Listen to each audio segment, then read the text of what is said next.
does Garnacho think he is? Does he think he's Ronaldinho or Cristiano Ronaldo or Mbappe? Why doesn't he track back?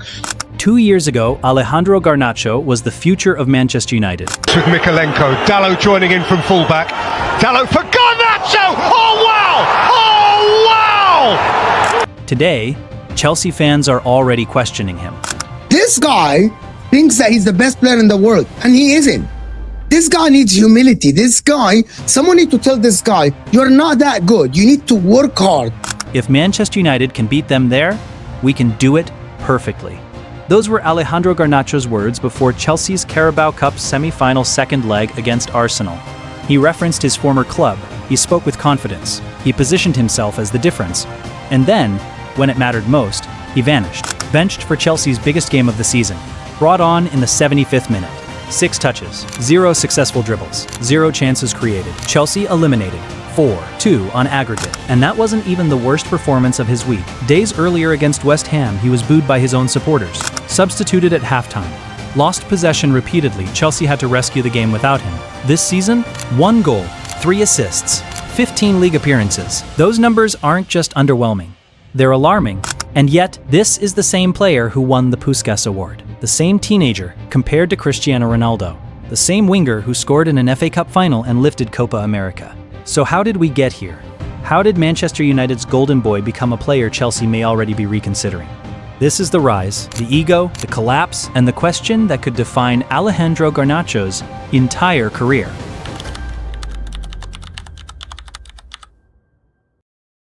Before the attitude debates, before the numbers turned uncomfortable, there was a reason people believed. Alejandro Garnacho did not arrive in elite football as a social media creation. He arrived as a production machine at youth level, and a teenager completely unafraid of the moment. Let's rewind properly. 5 years inside Atletico Madrid's academy system. That matters more than people give it credit for. Atletico doesn't manufacture flair-first luxury wingers. They build competitive animals, tactical discipline, mental resilience. Garnacho wasn't a YouTube winger. He was developed inside a structure that demanded work without the ball, week in, week out. And yet, despite everything Atletico had invested in him, elite clubs were already circling. Real Madrid monitored him. Borussia Dortmund tracked him. Manchester United moved fastest. The fee? Roughly £420,000 in 2020. A modest investment for a player who would soon generate headlines worth millions. This is where hype became evidence. In the 2021-22 FA Youth Cup campaign, Garnacho didn't just participate, he dominated. 2 goals in the final against Nottingham Forest, a sensational solo run earlier in the tournament starting near the halfway line, and finishing with composure beyond his years. And United lifted their first Youth Cup since 2011. Garnacho was named Jimmy Murphy Young Player of the Year. That final at Old Trafford wasn't just a youth fixture. Over 67,000 fans attended. It felt like an unveiling. You could see it in how he played. Fearless in one-on-ones, aggressive in transition, decisive in front of goal. Not raw, not hesitant. At 17, he looked ready. His senior debut came against Chelsea in April 2022. He was 17 years old. No fanfare, no dramatic unveiling. Just a substitute appearance. But internally at United, the coaching staff already knew. This one is different. By October, he was starting in the Europa League against Sheriff. Then, on a November evening in 2022, his first senior goal arrived against Real Sociedad. And the detail that made it resonate was who provided the assist. Cristiano Ronaldo. The celebration was emotional. The Instagram post afterward was a public thank you to the idol, the blueprint, the player Garnacho had openly admired his entire career. To many fans, it felt symbolic. The veteran superstar assisting the teenage heir, a passing of the torch image, maybe premature, but powerful. Then came the night that changed everything. Everton away, late November 2023. 1 touch to set it. 1 leap, 1 overhead kick. The goal traveled around the world before the final whistle had even blown. It won the Premier League Goal of the Month, then Goal of the Season, then the FIFA Puskás Award. And the symmetry was impossible to ignore. Cristiano Ronaldo won the Puskás in 2009. Garnacho won it as a Manchester United winger. Same aura, same silhouette mid-air, same celebration. He wasn't just promising anymore. He was decorated. By the age of 19, the CV already read like someone a decade older. FA Cup winner, and he scored in the final. Puskás Award winner, Copa America champion with Argentina, a regular contributor domestically, with double-digit goal involvements across competitions in his breakthrough season. That isn't hype built on vibes. That's measurable output. He wasn't being pushed because he was flashy. He was producing. At 17 and 18, Garnacho combined direct pace, aggressive verticality, confidence in isolation, and big moment bravery in a way that very few teenagers at any club could match. But the thing that stood out most wasn't any of those individual qualities. It was that he wasn't hiding from pressure. Young players often need protection from the spotlight. Garnacho demanded exposure.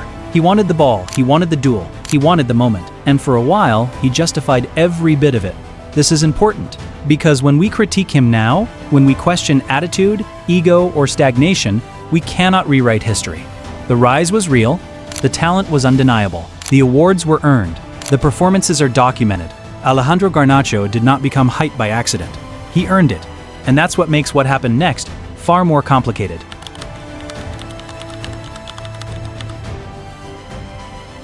Alejandro Garnacho didn't just look promising, he looked inevitable.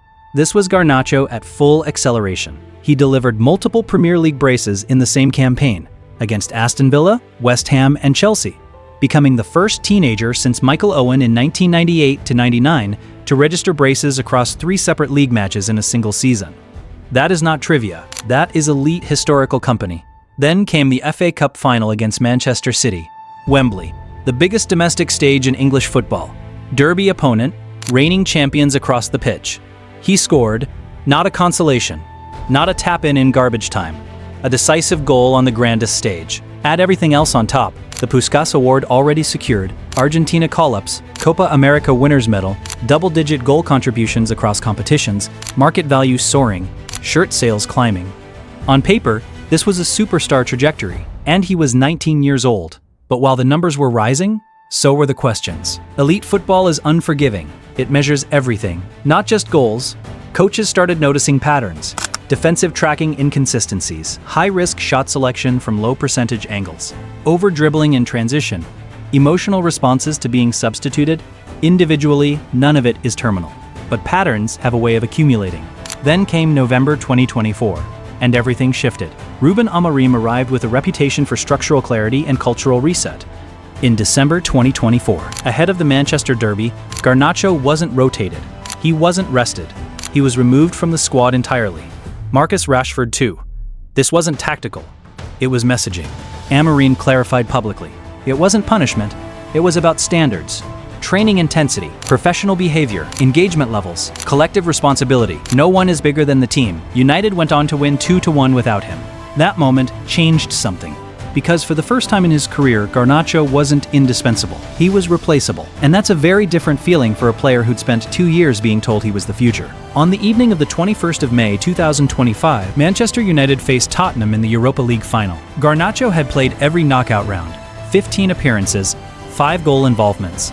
He had earned his place in that run to the final. He didn't start. What happened next is where perception shifted permanently. Before kickoff, there were signs. Visible tension during the warm-up. Body language that cameras couldn't ignore. He came on in the 71st minute. United lost 1-0. It capped what was statistically their worst campaign in decades. Trophyless, finishing below expectations, and now beaten in a European final. And in the aftermath, Garnacho's comments were explosive. He called the season a piece of shit. He questioned decisions. He left his future deliberately uncertain. In a moment that demanded accountability, he delivered defiance. The following day, internal tensions reportedly escalated. Selection consequences followed. Training group separation. Transfer rumors intensified. The narrative had quietly shifted from Ronaldo's heir to talent with complications. Whether every reported dressing room detail was exaggerated or not, one thing was clear: trust had fractured. Strip the emotion away, and the issues were never really about ability. They were about sustainability. The recurring concerns painted a consistent picture: defensive work rate dropping after turnovers, decision-making slowing in tight spaces, a reactivity to criticism that created noise, and external voices finding their way into internal matters. Elite coaches can tolerate risk. What they cannot tolerate is unpredictability and professionalism.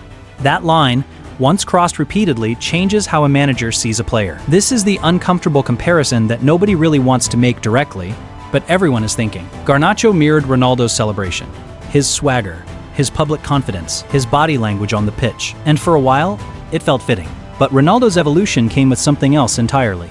Ruthless physical conditioning, obsessive repetition in training, genuine defensive contribution in his early years, tactical adaptation under multiple managers, and constant statistical escalation season after season. Ronaldo built the ego through output. He earned the aura by reinforcing it every single week. Garnacho projected it while still stabilizing his base. That distinction matters more than people want to admit. At 19, Garnacho had major individual awards, a cup final goal, international silverware, and historical statistical milestones. The arrival was real. Nobody is disputing that. But elite football isn't about arrival. It's about reinforcement. The moment standards rose higher than flair, friction appeared. And suddenly the story wasn't about how high he could go, it was about whether he was willing to adjust. Because in modern elite football, talent gets you noticed. Discipline keeps you employed. And ego without evolution, that's when trajectories change. When Chelsea signed Alejandro Garnacho on the 30th of August 2025, the messaging was clean and deliberate. Fresh start, new dressing room, new pressure, new runway. A long-term commitment running through to 2032, and a reported fee of £40 million.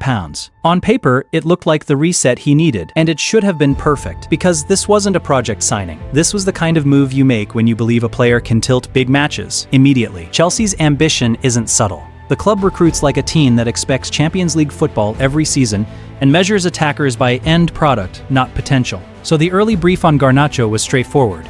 Start games, create separation in one-on-ones, provide directness from the wing, and decide moments in big fixtures. That's where the problem begins.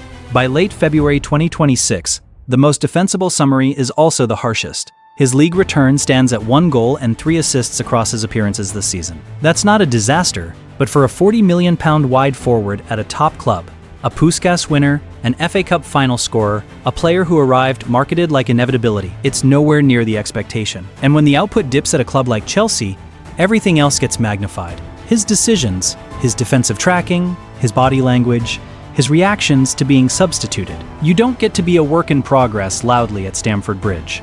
You either produce or you become a talking point. Chelsea's coaching change in January 2026 is a key inflection point. On the 6th of that month, Liam Rosenior was appointed head coach on a contract through to 2032. A new coach doesn't just change tactics, he changes the social order. And in Rosenior's Chelsea, Garnacho hasn't looked like an automatic starter. Not when the pressure climbs, not when game state control matters, not when defensive discipline is being graded in real time. Chelsea's biggest test under Rosenior arrived quickly. The Carabao Cup semi-final against Arsenal. The first leg at home ended 3-2. To Arsenal, though it's worth noting it was Garnacho who pulled 2 goals back to give Chelsea a lifeline. The second leg at the Emirates ended 1-0 to Arsenal, completing a 4-2 aggregate victory. The detail that matters for this story.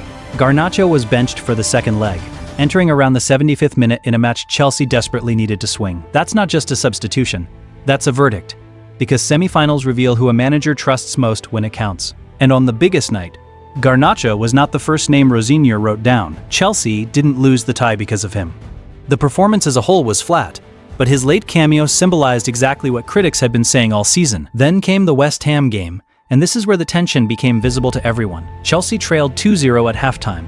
Rosenior responded with a triple substitution that flipped the match entirely, eventually winning 3-2. Garnacho was one of the 3 players hooked at the break. The reaction was savage, with Gary Neville describing that left-side performance as an awkward, very horrible experience. A wide forward in a Rosenior system isn't just expected to dribble and run in behind. They're expected to protect the fullback in defensive transition, hold position when the press triggers, and track runners when the block drops. When that part collapses, you don't just look wasteful, you look dangerous to your own team's structure. And in elite football, that's when managers stop trusting you in high-leverage minutes. This is the crucial distinction.